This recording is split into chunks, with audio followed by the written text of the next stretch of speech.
Voilà, on est sur le stand des sociétés d'autoroutes en compagnie de Laurence. Bonjour Laurence. Bonjour. Merci de nous accueillir. Alors j'ai dit les sociétés d'autoroutes. Oui, les sociétés Bon, d'autoroutes. elles sont au nombre de combien Elles alors? sont 18. Bah, 18 moi, à je pensais opérer en qu'elles France. étaient 4 moi. Non, regardez. Elles sont toutes représentées là sur cette D'accord. carte. Donc on connaît les grands On classiques, connaît les plus Area, grandes, Cofiroute. voilà. Mais il y a aussi des sociétés plus récentes et moins connues comme Alicorn, comme D'accord. la SFTRF qui est pourtant ancienne, ou ATMB qui sont des sociétés anciennes, D'accord. mais qui sont sur des réseaux plus réduits. D'accord. Mais régionalement, elles sont en général très connues. Oui.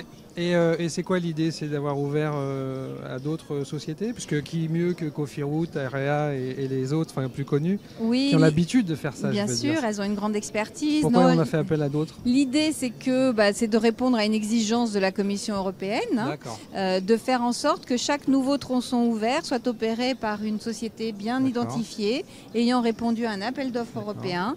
Et donc, à chaque fois, une nouvelle entité émerge pour l'exploitation, la construction, et D'accord. l'exploitation du D'accord. tronçon en question. Donc, dans ce sens-là, on a compris que Cofiroute et les autres peuvent aller construire des autoroutes dans Tout l'Europe. à fait. Quoi. C'est un Voilà. appel d'offres européen pour chaque. Dans les deux sens. Dans les deux sens, voilà. D'accord. Donc elles peuvent répondre à des appels d'offres en Hongrie, en Lituanie, D'accord. à plein d'endroits ailleurs en Bon, Europe d'accord, super. ou dans le monde. D'accord. Qu'est-ce qu'il y a d'autre, Laurence, sur le site alors? Alors nous, notre objectif, c'était de faire découvrir aux visiteurs les métiers de l'autoroute et de Ouais. faire aussi découvrir les coulisses. Parce qu'on connaît les hommes en jaune, mais c'est vrai qu'on Voilà, connaît mais pas il y a le plein reste. d'autres métiers. Bon, très bien. Et donc là, sur cette partie du stand, on Ouais. présente un petit film qui montre tous ces métiers, à la fois de la gestion du trafic, de la sécurité, mais aussi de la gestion des barrières de péage D'accord. et de la protection de l'environnement, puisqu'il y a C'est bien, une ça. forte implication des sociétés Très dans bien, ce domaine. d'accord. Et là, sur ces bornes, on propose aux visiteurs On devient de gérer un des l'autoroute. agents, c'est ça? Voilà, de jouer le rôle d'un agent du PC autoroutier ou de patrouilleur. Ouais. Et simplement en appuyant sur l'écran, de faire le choix d'une des situations à gérer D'accord. et d'avoir, par exemple, pour l'appel d'urgence, une sorte Le mardi de scénario. à 9h15, donc c'est une panne. Hein. Voilà, c'est la panne. d'accord. Vous êtes opérateur au PC. Ouais. Dans quel ordre devez-vous gérer l'événement D'accord. pour bien agir dans le sens de la sécurité? D'accord. Donc l'automobiliste appelle à la borne. Voilà, Donc je rassure, bah, j'imagine que c'est ça. Alors. voilà. Je vous laisse rassure, faire. j'informe les autres. J'ai bon pour l'instant. C'est pas mal. J'envoie une patrouille sur place, ça me paraît pas mal. Et j'ai pas lu ça, je confirme la fin. Ah oui, voilà. Oh, je suis sûr que je suis pas mauvais là. Allez, on va essayer valider. Alors je valide. Presque réussi. Ah, presque réussi. Où c'est alors que j'ai eu un petit souci? On envoie alors tout de suite le patrouilleur sur place, Ah, avant d'accord. même de penser. Alors D'accord. c'est vrai que dans la réalité, les choses se font simultanément, D'accord. extrêmement rapidement. Mais voilà, l'idée étant de montrer aux visiteurs Ouais. l'enchaînement des tâches à D'accord. faire pour qu'une situation soit gérée en toute Bon, vous sécurité. pouvez presque m'embaucher alors. Presque. On continue avec quoi? Alors on continue avec le télépéage. Ah oui. Ça c'est un service qui est bien connu Liberté, c'est beau, hein, vous l'avez C'est bien beau, trouvé hein, le ouais, slogan. il y a ouais. 10 ans. Ouais. Parce que là on fête les 10 ans du D'accord. télépéage. Et donc on voit 3 millions de clients. Voilà, 3 millions de C'est un clients. vrai succès. C'est un vrai succès. Ouais. C'est 35% des transactions, enfin des passages en barrière. Il y a une Aujourd'hui, nouveauté, hein, je crois. ah oui, je vais vous montrer. Hein, Il faut donc, faire le dans tour. le télépéage, il y a une nouveauté maintenant. hein. Donc jusqu'à maintenant, Voilà. on peut dire que fallait s'arrêter. On s'arrêtait, Le la badge barrière était se reconnu, levait, voilà. Se levait et on passait. Voilà. Et là maintenant, Et maintenant, on passe à 30 à l'heure. voilà, on s'arrête plus du tout. Quasiment Ouais. plus. Incroyable, Alors c'est hein. un vrai service en plus qui est en train d'être déployé par les sociétés d'autoroutes sur le réseau.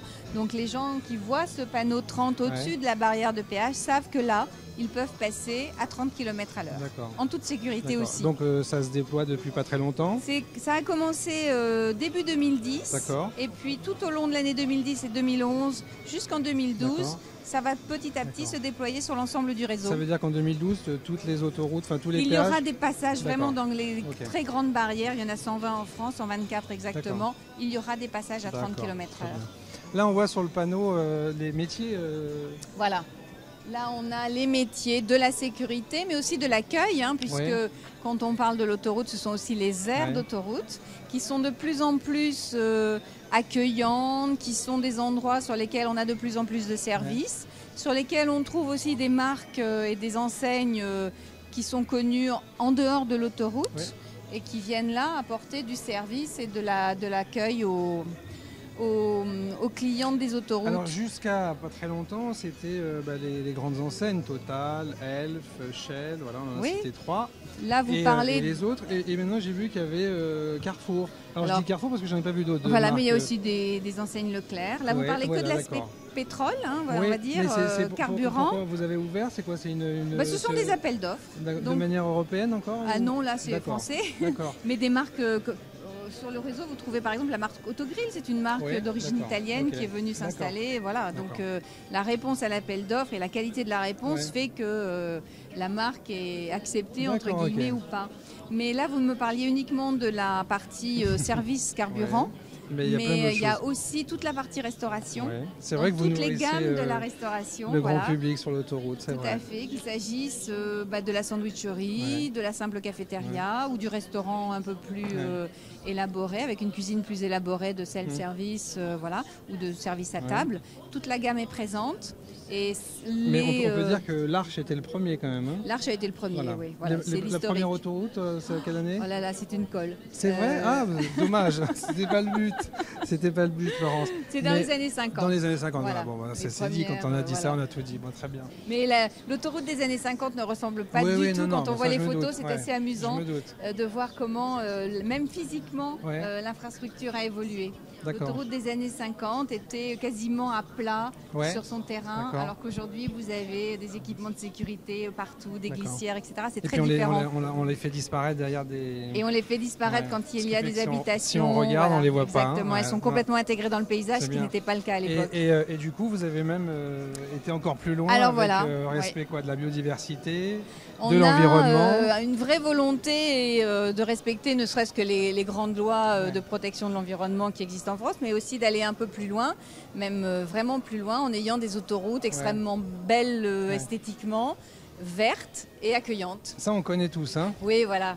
Une silhouette de cervidés qui matérialise ce que les gens ne soupçonnent pas. Là encore, on est dans les coulisses. C'est-à-dire qu'au-dessus, c'est pas un pont, c'est un passage par lequel traversent les grands cervidés de cette région. Et au sol, c'est quoi, de la terre? Ah, mais c'est complet. Ils ont l'impression ils ne voient pas l'autoroute, ils ne l'entendent pas. Grâce aux protections et à tout l'habillage qui est fait du passage. Ah oui, c'est très respectueux. Et pour savoir qui passe dans ces espaces, il y a des caméras infrarouges, des appareils photo qui ne font pas de flash pour ne pas les effrayer.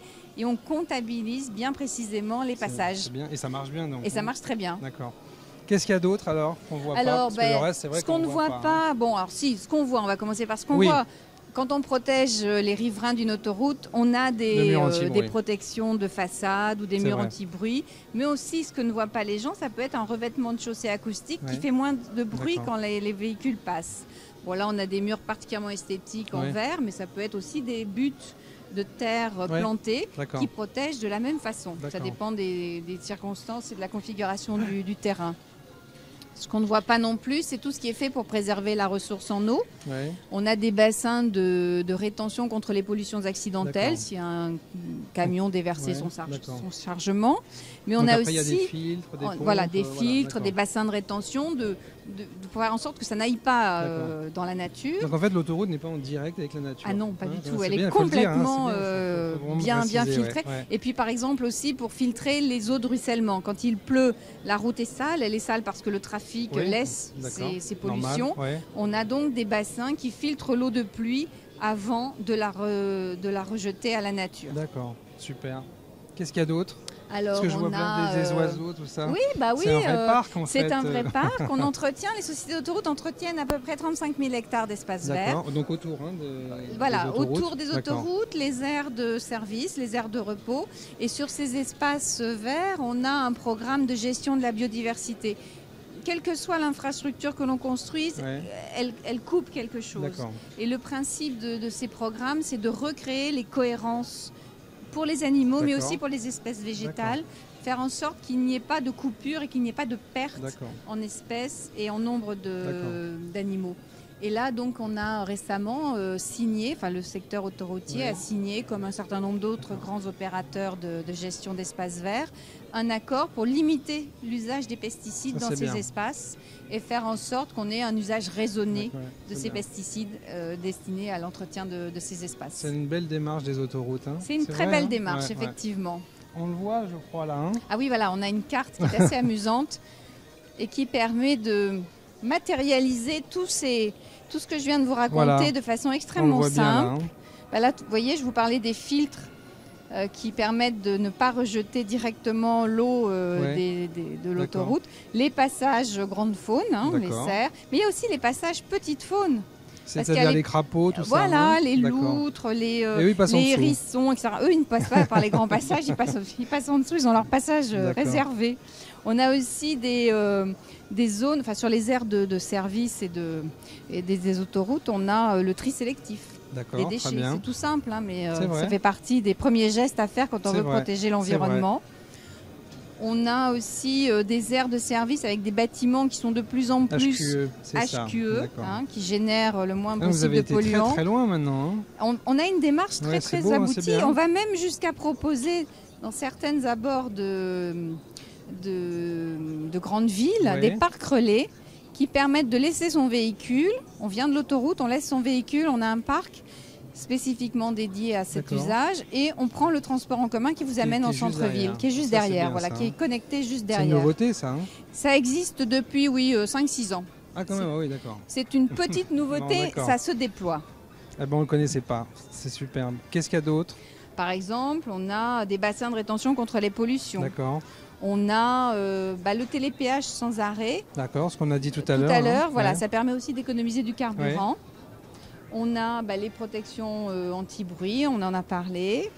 Donc sur cet écran, il y a tout ce que vous faites. On a les parkings de covoiturage, si des gens veulent se réunir et s'organiser pour permettre de gérer leur transport en covoiturage.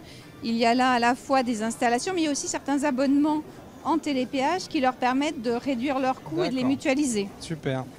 Laurence, on termine avec, on ne peut pas passer à côté, c'est la radio Autoroute FM quand même. Hein. La radio Autoroute FM qui est donc le service. Donc c'est 107.7 pour toute la France. Exactement, une fréquence unique. Chacun a des informations par rapport où il se trouve. Ben voilà, regardez cette petite carte, elle vous montre qu'effectivement, quand on est ici, on a l'information trafic de cette zone, mais on ne l'entend pas ici parce que ça n'a pas beaucoup de sens. Voilà. Donc il y a ce qu'on appelle des décrochages régionaux qui sont opérés par les journalistes du 107.7. Et ça, quand on roule, ça change tout seul en fait. Hein. Complètement, oui, vous passez de l'un à l'autre sans avoir aucun réglage à faire. Vous passez même d'une société à l'autre. D'accord, parce qu'il y a plusieurs sociétés qui gèrent le 107.7. Oui, il y a plusieurs émetteurs. Vous avez donc un 107.7 FM pour toute la partie nord et est de la France. Autoroute Info qui sont nos partenaires sur le mondial pour tout le centre et jusque dans les Alpes. Et puis le grand réseau des autoroutes Vinci Autoroute qui est géré par différents studios qui émettent sur l'ensemble de leur réseau. D'accord. Et donc là on peut les montrer, hein, ils sont juste derrière. Oui, ils sont avec nous. On ne va pas les déranger, mais non, ils travaillent. Ils travaillent, voilà, ils sont là. Voilà, et chaque jour, ils organisent un débat en direct que les automobilistes de leur réseau, donc d'Autoroute Info, entendent en direct sur leur réseau. D'accord. Et les informations d'accidents, tout ça, ils les reçoivent? Tout à fait. On entend ici toute l'information trafic en direct sur le mondial. Eh ben, je crois qu'il n'y a plus rien à inventer. Non, je vous ai tout dit. Mais surtout, il n'y a plus rien à inventer. Il n'y a plus rien à inventer, c'est pas sûr. La biodiversité, l'environnement. Il y a toujours des choses. Il y a toujours des choses encore à évoluer. Pour mais imaginer déjà pas mal, hein. des nouveaux services, une réponse plus proche de l'attente des clients qui évoluent. Hein. Je vous le disais, on a une vision souvent très autoroute des vacances. Mais surtout pour les Parisiens. Voilà, surtout pour les Parisiens, c'est pas un reproche. Non, mais l'autoroute, c'est pour beaucoup d'entre nos clients un usage quotidien. Donc c'est du trajet domicile-travail, tous les jours. Donc voilà, on peut imaginer plein de choses pour ces gens-là très différents. Mais vu ce qu'on a vu là déjà avec le covoiturage, avec... Oui, mais là je vous ai montré des choses qui existent à certains endroits. Il faut maintenant les déployer, ça, en fait. voir si elles répondent à des attentes, voir si les gens répondent à cette proposition. Voilà, après c'est du temps. Qu'est-ce qu'on peut vous souhaiter alors? Un très bon salon. Bon, voilà. Ça se passe bien là. Ça se passe très bien, on est très heureux. Et pour les autoroutes alors? Pour les autoroutes, encore plus de monde, plus de sécurité, plus de sécurité, parce que c'est un sujet.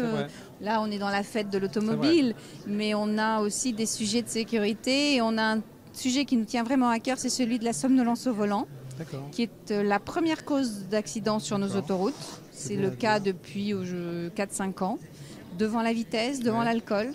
Et là, il faut qu'on lance un grand programme d'éducation à cette problématique. C'est en cours ? C'est en cours. D'accord, Voilà. on va suivre ça. Merci. Merci Laurence, au revoir. Au revoir.